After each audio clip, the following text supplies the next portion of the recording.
Yes. And I think it's evidenced by how many HR people are leaving the profession. I think it's evidenced by how many HR people are going on medical leave, like around the fourth quarter, because they can't actually make it to the end of the calendar year. I think it's a real problem. And I think that we're talking about the fact that it's a problem, but we're not talking about the fact I'm going to get myself in a little bit of trouble here. Don't send me any nasty notes either.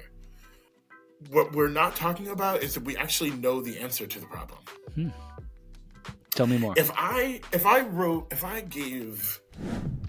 took a sample of people cross-functionally from an organization and I give them post-its and I said, name the top problematic people who derail safety and progress in the organization, I'm actually going to get the same names.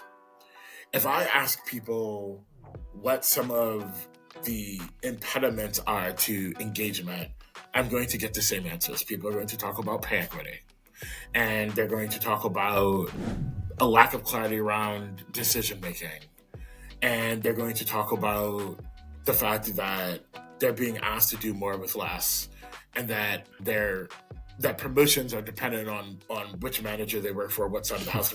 Like, these are not new things.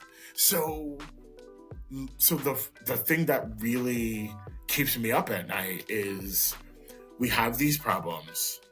They are lingering, well-dialogued, clear problems. You can look at Jessica Winder or Alex Saylor or Tracy Spanenberg or Heba or whoever, and thank God for them, by the way, and their bold and Julie Turney and their courageous approach to having conversations on how we rescue HR from where it's been. But we know what the problems are. We're just not dealing with them. And HR, depending on where it's positioned, are actually trying to heal the organization at the same time as sometimes leaders and other people in power are continuing to harm it, right? So we're fixing one thing and then waiting for the next shoe to drop. And so, yeah, we're not okay.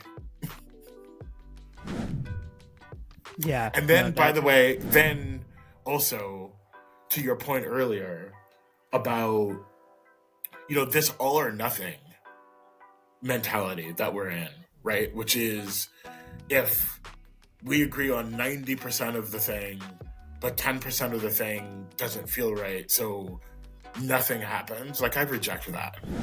I think we need to start openly, just like we're holding people accountable for, microaggressions and DEI infractions. We really need to hold people accountable who are not solutions focused, who just want to pick and navel gaze and pick apart so that the thing doesn't move forward. And I